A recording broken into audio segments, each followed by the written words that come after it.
Halo teman baca Intran. Kali ini kita kembali lagi di acara Tanya Editor. Acara yang mengulas terkait dengan segala macam keredaksian yang ada di dapur redaksi Intran Publishing. Sebelumnya saya mau berterima kasih ke teman-teman yang sudah menyaksikan acara Tanya Editor yang lalu dan antusias untuk menanyakan apa saja yang berkaitan dengan editorial di meja Intran Publishing. Kali ini ada beberapa pertanyaan yang sudah masuk dan bisa kita saring. Salah satunya ada pertanyaan dari Muhammad _Faris Rifki. Tanya editor, yang kurang lebih pertanyaannya begini. Jika naskah yang masuk diterbitkan adalah bertema filsafat, yang memiliki beragam istilah, maksudnya istilah-istilah teknis, di mana jarang sekali banyak orang mengetahui maknanya, bagaimana trik yang digunakan oleh editor untuk menyederhanakan itu, tanpa menghilangkan kepadatan maknanya? Pertanyaan ini menarik. Ada beberapa jenis naskah yang memang diterima oleh Intran Publishing dari beragam latar belakang penulis, yang juga salah satunya bertemakan filsafat. Sekalipun secara notabene naskah-naskah yang berkaitan atau bertema dengan filsafat itu 1 banding 10 yang masuk di redaksi Intrans. Ketika kita menerima naskah-naskah yang berkaitan dengan kajian filsafat, yang mana di dalamnya kita dapatkan begitu banyak peristilahan-peristilahan yang mungkin bagi pembaca awam membutuhkan penjelasan yang lebih detail atau membutuhkan penjelasan yang gamblang. Tetapi dibutuhkan juga pemahaman yang menyeluruh ketika pembaca mendapatkan atau membaca satu diksi yang ada di dalam buku filsafat. Untuk itu, salah satu tugas daripada editor adalah memberikan satu kemudahan dalam merangkai semacam kalimat ketika kalimat itu dianggap cukup rumit atau cukup sulit untuk diterima oleh pembaca, yang mana pembaca tersebut bukan hanya pembaca yang cukup expert di dalam bidangnya atau di dalam kajian filsafat, tetapi juga agar bisa diterima atau difahami oleh khalayak umum.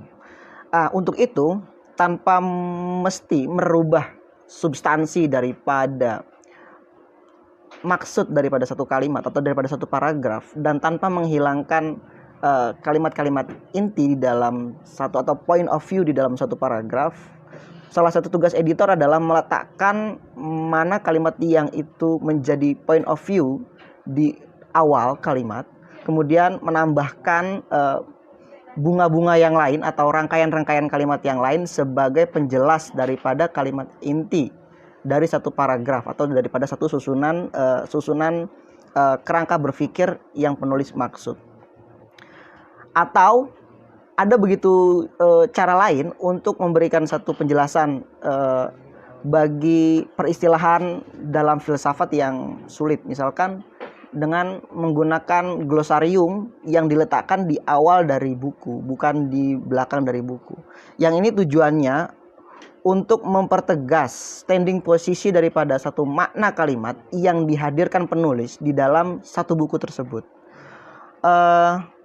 Ketika pembaca membuka lembar pertama, misalkan setelah pengantar penerbit atau pengantar penulis, kemudian pembaca menemukan satu glosarium, yang mana glosarium itu menjelaskan beberapa point of view, kalimat-kalimat kunci atau kalimat-kalimat inti dari satu buku itu, maka secara tidak langsung imajinasi dari pembaca akan dihadirkan juga ketika menemukan kalimat-kalimat yang berkaitan dengan kerumitan atau kalimat-kalimat diksi-diksi yang sulit, peristilahan-peristilahan yang baru bagi pembaca.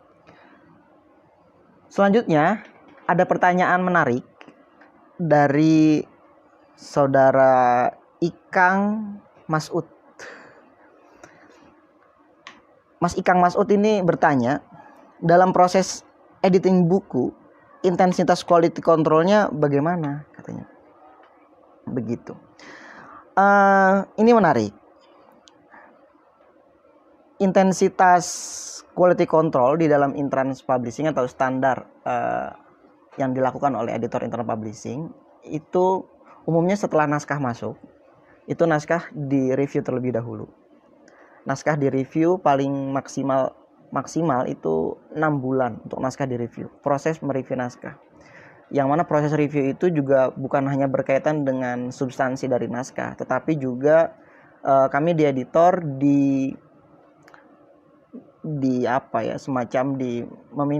dimintai pandangan atau dimintai pandangan terkait bagaimana naskah ini ke depannya, begitu. Akan dibawa kemana naskah ini ke depannya? Siapa pembacanya? Kemudian bagaimana agar pembaca bisa halayak bisa membaca buku ini, begitu. Nah, setelah naskah di review, proses review, kemudian naskah barulah disentuh perombakan jika itu yang berkaitan dengan naskah-naskah yang masuk disertasi atau tesis, begitu, atau skripsi.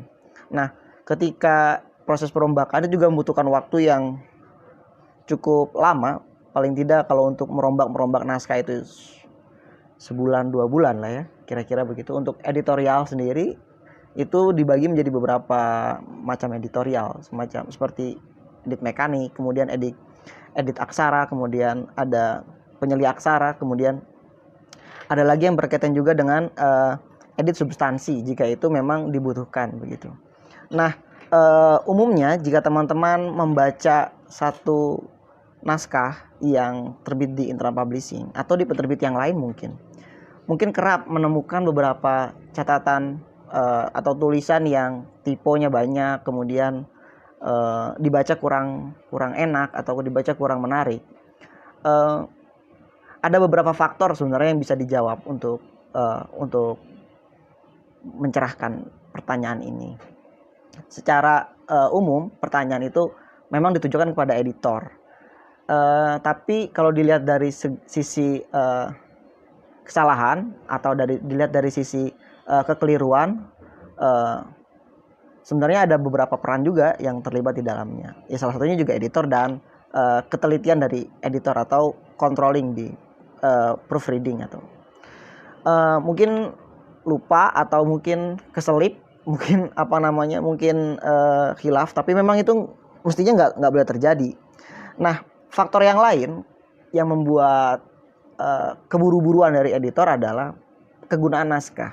Karena tadi di awal saya bilang bahwa editor bukan hanya mengedit satu naskah, tapi juga dia memikirkan bagaimana naskah ini ke depannya. Kemudian dia merebut momentum atau menangkap momentum kapan buku ini harus dikeluarkan.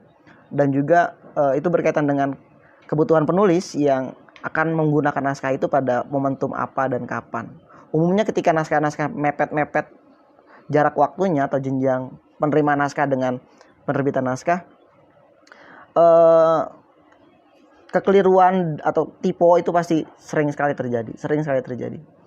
Dan itu teman-teman bisa cek di beberapa buku.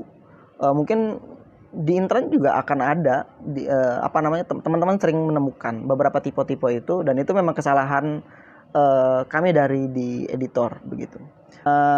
Kalau teman-teman, sekalian saran nih ya, kalau teman-teman menemukan beberapa tipe atau beberapa kritik, masukan dari buku yang teman-teman baca yang itu berkaitan dengan substansi naskah atau alur pikir naskah atau